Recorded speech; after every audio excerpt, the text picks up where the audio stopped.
आप देख रहे हैं के न्यूज़ HD। मैं हूं हारिस अली शाह गिलानी। चलते हैं आज की अहम खबरों की तरफ। रुख करेंगे आरिफ वाला का। ईद उल अजहा के करीब आते ही आरिफ वाला चौक मरले की मवेशी मंडी में रौनकें उरूज पर पहुंच गईं। खरीदार जानवरों की ज़्यादा कीमत पर परेशान हैं तो व्यापारी माल मवेशी मंडी में इंतजामात ना होने पर शिकवा करते दिखाई दे रहे हैं। मजीद देखते हैं हमारे नुमाइंदे मिर्ज़ा फहद अली की रिपोर्ट।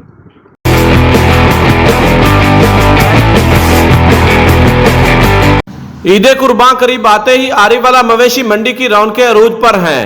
व्यापारी देहात से जानवर लेकर माल मवेशी मंडी में फरोख्त करने के लिए पहुंच गए हैं। माल मवेशी मंडी में जानवरों की तो बड़ी तादाद मौजूद है, मगर खरीदार महंगाई का शिकवा करते दिखाई देते हैं। शहरी कहते हैं रवां साल जानवरों की कीमत में 50% तक इजाफा हुआ है, जिससे सुनते इब्राहिमी अदा करना भी मुश्किल हो गया है।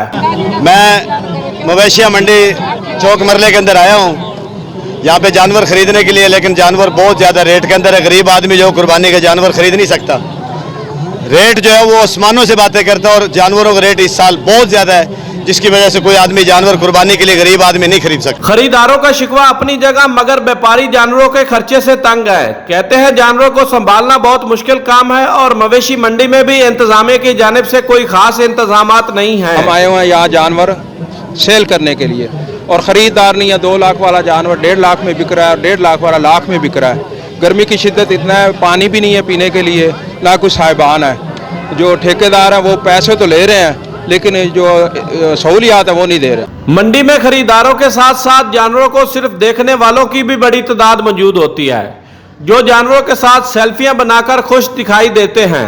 मजीद खबरों और अपडेट्स के लिए हमारे साथ रहिएगा। तब तक के लिए अपना ख्याल रखिएगा। अल्लाह हाफिज।